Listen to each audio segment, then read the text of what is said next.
दोस्तों बोर्ड्स के एग्ज़ाम में बच्चों से सबसे ज़्यादा गलती यही होती है। तो इसको बिल्कुल ध्यान से, जो मैं बता रहा हूँ इसको ध्यान से आप नोट कर लेना, क्योंकि 100 में से 100 का टारगेट अगर होता है तो वो आसान नहीं होता। उसके लिए प्रॉपर स्ट्रेटजी, प्रॉपर दिमाग, प्रॉपर प्लानिंग और प्रॉपर एग्जीक्यूशन चाहिए होती है। तुम्हें पता है 100 में से 100 टारगेट लाने के लिए हमारे एग्जाम में 3 तरह के क्वेश्चन आते हैं। एक एमसीक्यू साइड में रखते हैं, क्योंकि उसमें तो आपने सही लिखा तो पूरे नंबर मिलेंगे, उसमें कोई स्ट्रेटजी नहीं है। क्वेश्चन को पढ़ना है ध्यान से, ताकि चारों में से परफेक्ट आंसर चूज कर पाऊं।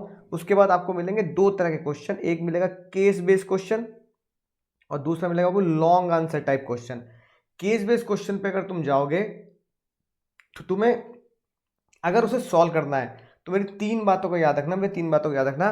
केस बेस्ड को सबसे पहले तुम्हें चेक करना है कि उस केस बेस्ड क्वेश्चन का चीट वर्ड क्या है। अब ये क्या तुम कहोगे सर चीट वर्ड क्या होता है? अगर तुमने मेरे पुराने लाइव लेक्चर देखे होंगे जो मैंने तुम्हारे साथ मैराथन भी ली है, उसमें हर एक चैप्टर के एंड में जो मैंने क्वेश्चंस कराए हैं उसमें चीट वर्ड से उन्हें सॉल्व किया है, या फिर बुक 2 के जो मैंने क्वेश्चंस प्रिडिक्ट किए हैं या उनको सॉल्यूशन इंपॉर्टेंट लिया तो उनको भी चीट वर्ड से ही सॉल्व किया है, राइट। कि ये चीट वर्ड है जिससे ये क्वेश्चन सॉल्व होता है। जैसे एक छोटा सा एग्जांपल मैं तुम्हें बता देता हूं। जैसे चीट वर्ड आया तुम्हारा डिसेंट्रलाइजेशन का, selective dispersal of authority, dispersal of authority. तो तुम समझ जाना ये डिस्पर्जल ऑफ अथॉरिटी का मतलब डिसेंट्रलाइजेशन होता है। तो डिसेंट्रलाइजेशन का कॉन्सेप्ट मैंने कैसे पहचाना? डिस्पर्जल ऑफ अथॉरिटी से, डिस्पर्जल ऑफ अथॉरिटी से। तो ये मेरा चीट वर्ड हुआ, ये मेरा चीट वर्ड हुआ जिससे मुझे कॉन्सेप्ट समझ में आ गया, है ना। तो ये मैंने चीट वर्ड तुम्हें लिखवाए भी हैं, कराए भी हैं। तो पहले चीट वर्ड को फाइंड आउट कर लेना है। फिर क्वेश्चन में लाइन कोड करने के लिए कह रहा है तो अच्छी बात है, नहीं कह रहा तो एक आध लाइन को कोड करके ये बता देना, देखो इस लाइन से मुझे ये आंसर नजर आता है। जैसे मैंने क्या लाइन कोड कर दी? मैंने ये लाइन कोड कर दी। जब मैं इस चीट वर्ड को पहचानूंगा तो मेरी केस स्टडी में ये केस स्टडी की लाइन में कहीं बीच में लिखा होगा कि एक्स ने वाई को डिस्पर्जल ऑफ अथॉरिटी कर दी, तो मैंने लाइन कोड कर दिया ताकि एग्जाम क्लिनर के दिमाग में जब पढ़े तो क्या यार बच्चे ने ऐसे ही आंसर नहीं दे दिया, उसने लाइन से समझकर लाइन को कोड कर कर मुझे बताया कि भाई देखो ये आंसर आया। और किसी भी चीज़ की डेफिनेशन अगर उसमें दिखाई जा रही है या पूछी जा रही है या उसमें समझाई जा रही है तो उसको डेफिनेशन को प्रॉपर तरीके से लिख के आना है। जैसे फॉर एग्जांपल अगर मैनेजमेंट की डेफिनेशन तो वो लिख के आना है, प्लानिंग की डेफिनेशन है तो वो प्रॉपर्ली लिख के आनी है। केस स्टडी का ये तरीका है सॉल्व करने का। फिर लॉन्ग आंसर का जो डायरेक्ट क्वेश्चन आता है उसके लिए सबसे पहले जरूरी चीज होती है हेडिंग्स को याद करना। क्या जरूरी चीज होती है सबसे पहले? सर हेडिंग्स, क्योंकि लॉन्ग आंसर में नंबर तब मिलेंगे जब तुम्हें हेडिंग अच्छे से याद होगी। और हेडिंग के मैंने तुम्हें क्या दिए? मेमोरी कोड दिए। हर चैप्टर के तुम्हें मेमोरी कोड दे चुका हूँ, बल्कि मेमोरी कोड की सेपरेट वीडियो है, अभी भी टाइम है, सेपरेट वीडियो को जाकर देख सकते हो। 9-10 के मेमोरी कोड, 11 चैप्टर 11-12 के मेमोरी कोड। जैसे मैंने एनजीओ का मेमोरी कोड दिया था लपेट, एनजीओ को LAPET लपेट, एनजीओ को लपेट, एनजीओ को लपेट, एनजीओ को लपेट, एनजीओ को लपेट। तो एल से क्या बनेगा, ठीक है, उसके बाद पी से क्या बनेगा, ए से क्या बनेगा। इस तरीके से मेमोरी कोड से हेडिंग याद हो जाएंगी। एग्जामिनर तुम्हें आधे नंबर हेडिंग के दे देगा, यार बच्चे ने हेडिंग बिल्कुल परफेक्ट लिखी है। उसके बाद उसकी जब एक्सप्लेनेशन देनी है तो 2 से 3 लाइन में एक्सप्लेनेशन दे दे, क्योंकि पेपर 3 घंटे का सॉल्व करना है तो एक्सप्लेनेशन भी ढंग से देनी है। और हैक जो तुम्हें बताने जा रहा हूँ मैं, सुपर डुपर हैक जो तुम्हें बताने जा रहा हूँ मैं, जिसके लिए मैंने तुम्हारे लिए यहाँ पर खतरा भी बना के दिया है। क्या बना के दिया बाबू? खतरा, डेंजर, डेंजर बना के दिया है, खतरा, कि ताकि तुम समझ जाओ कि भाई ये बहुत ही डेंजर खतरनाक बात है।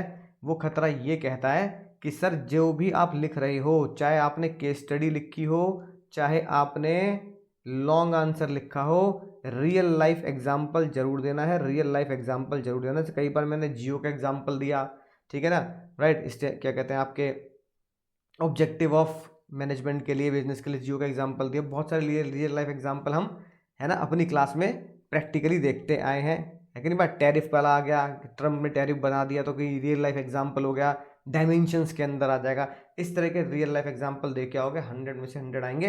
वीडियो लेक्चर अगर फॉलो किए होंगे मेरे तो उसमें तुम्हें हर टॉपिक में मैंने लगभग रियल लाइफ एग्जाम्पल तुम्हें लिख कर दिए हैं। मैकडी का हो, चाहे वो नोकिया के मोबाइल का हो, चाहे वो कोडेक के कैमरे का हो, सबके मैंने तुम्हें real life case study example दिए हैं। तो इसका मतलब अगर मैं इस पूरे कॉन्सेप्ट को शॉर्ट में फोकस करूं तो ये निकल के आता है तुम्हारे लिए सुपर हैक। सुपर हैक तुम्हारे लिए ये निकल के आता है, सुपर हैक तुम्हारे लिए ये निकल के आता है। सर क्या करने का है? 100 में से 100 अगर लाने हैं तो पहले क्वेश्चन को ध्यान से पढ़ के, उस क्वेश्चन में अगर केस स्टडी है तो उसमें से चीट वर्ड खोज लेने हैं। चीट वर्ड पे ही फोकस करना है, चीट वर्ड पे ही फोकस करना है। जैसे मैंने अभी तुम्हें ऊपर बताया कि sir selective dispersal of authority, selective dispersal of authority decentralization का चीट वर्ड है ना, ये चीट वर्ड फोकस कर देना है।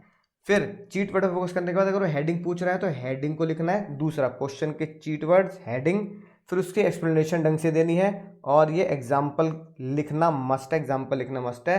तो 4 चीज़ें दोस्तों अगर तुमने समझ ली, 4 चीज़ें दोस्तों अगर तुमने समझ ली हैं तो 100 में से 100 आए थे, कई सालों से आ रहे हैं, पिछले साल भी आए, तो इस साल तुम वो बालक होंगे जिसमें 100 में से 100 जरूर आएंगे, 100 में से 100 जरूर आएंगे। अब देख लो दोस्तों, स्क्रीनशॉट ले लो, अभी भी जितना समय है पढ़ने के लिए उसके लिए स्क्रीनशॉट ले लो, क्योंकि मेरी बात ध्यान रखना, पेपर कभी टफ नहीं होता दोस्त, पेपर कभी टफ नहीं होता, मेरी बात समझ लो आज, पेपर कभी टफ नहीं होता, स्ट्रेटजी बनाना टफ होता है। तुम स्ट्रेटजी नहीं बनाते, तुम प्लानिंग नहीं बनाते, उसे एग्जीक्यूट नहीं करते। स्ट्रेटजी अगर मैं बना के दे रहा हूं तो और ज़्यादा टफ हो जाता है उसे एग्जीक्यूट करना। तो अब ये टाइम आ चुका है, अभी ये टाइम आ चुका है कि इस स्ट्रेटजी को एग्जीक्यूट कर देना है, जितना भी टाइम बचा है उस पर एग्जीक्यूट करके लगा देना है कि हाँ सर अब मैं समझ गया कि मुझे कैसे आंसर लिखना है। तो कोई भी सैम्पल पेपर की प्रैक्टिस कर रहे हो, किसी भी क्वेश्चन की प्रैक्टिस कर रहे हो लिख कर, तो ये 4 हैक के साथ ही लिख के प्रैक्टिस करनी है। चीट कोड को पहचान लेना है, चीट वर्ड्स को हाईलाइट कर लेना है, समझ लेना है, निकाल लेना है, हेडिंग डालनी है बहुत अच्छे से, एक्सप्लेनेशन करनी है और एग्जाम्पल देना है। 100 में से 100 का यही टॉपर्स को हम सिखाते आए हैं, यही मैंने कई सालों से, 15 साल के एक्सपीरियंस से यही मैंने सीखा है, 100 में से 100 लाने हैं। तो यही आपको करना पड़ेगा और ये राज मैं आपके सामने आज खोल चुका हूँ, ताकि सभी बच्चे 100 में से 100 ला पाएँ। कमेंट कर देना सर टारगेट 100 में से 100।